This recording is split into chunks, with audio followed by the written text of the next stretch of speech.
Hi everybody, I hope you're doing well. This video is going to go over the readings and assignments for week 3 of English 680.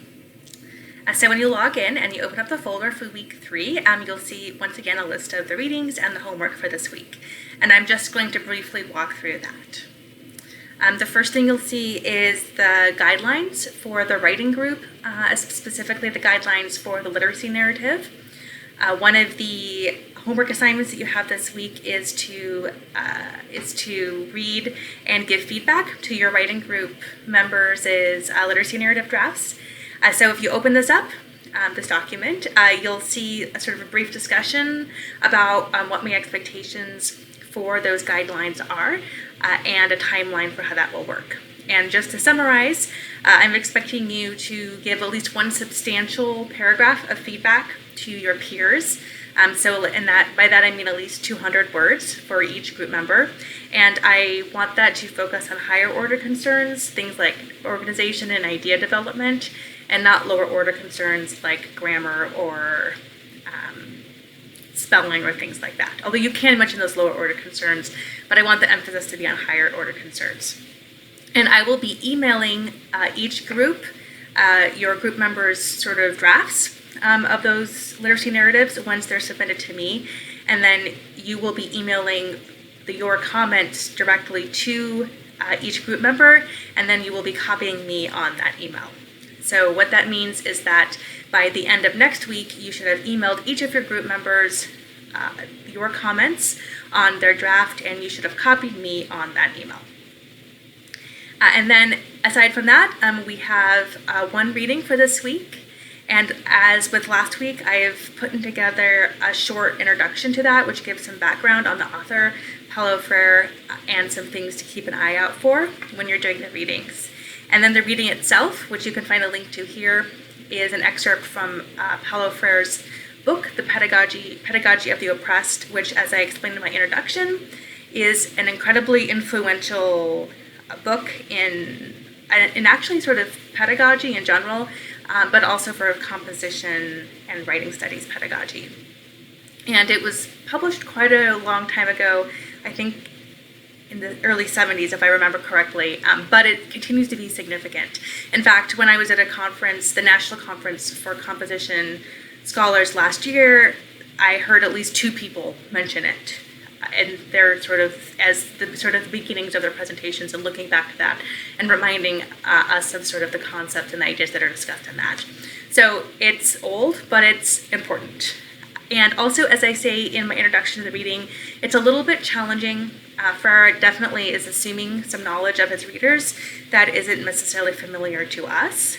So do give yourself some time to work through it. It's difficult, but it's not impossible. So just give yourself some time to work through that, and don't be afraid to look up terms if you find yourself a little bit confused. And then your discussion for this week is going to focus on that reading, so on Freire's ideas. And what I want you to be thinking about is this idea that he presents, which is the banking concept of education. So I want you to, through these questions, sort of think through what does he mean by the banking concept of education? What does that look like in an actual classroom? Feel free to give examples of what that might look like, so practices or assignments that might sort of illustrate that approach to learning. And then also the alternative to the banking concept of education that he proposes, which he describes as a problem-posing model of education. So what does that look like? How is that different from the banking concept of education? And what does that look like in the classroom? And again, feel free to provide, examples of practices or techniques or assignments that illustrate what that might look like. Another question that you could consider is how you could implement the problem-posing model of education in a specifically writing classroom. So Freire is thinking about education broadly. He's not necessarily thinking about writing. So in this third discussion question, I'm encouraging you to think about what does that look like specifically with writing. So what are sort of specific activities or specific assignments or specific activities, I already said that, that you could use in a writing classroom that avoids the banking model of education and draws on this sort of problem-posing model of education. And then the final question that you could talk about is, what do you think of Freire's ideas? So does his critique of the banking model of education make sense to you? Why or why not? And you're also free to talk about other elements of this argument too, if you want to, sort of think about whether you agree with those, disagree with those, and why. So that's your initial post. It should do that. And then once again, after you've submitted that initial post, by next Thursday, you should submit then 2 responses to 2 peers' posts. And once again, your responses, rather than just saying, hey, I agree with you, great job, I want you to take some time to actually extend the conversation. So that might mean offering examples or evidence that supports your classmates' points, pointing out connections between your classmates' ideas and others' ideas, challenging classmates' ideas, or posing questions that could help your classmates clarify their ideas. So I don't want you to just say, hey, good job.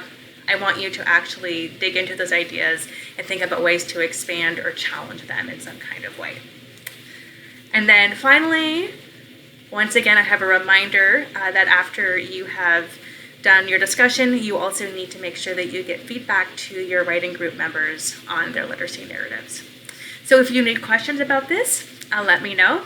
Otherwise, I look forward to seeing what you guys have to say about Freire in discussion and seeing your feedback on your peers' drafts of the literacy narratives.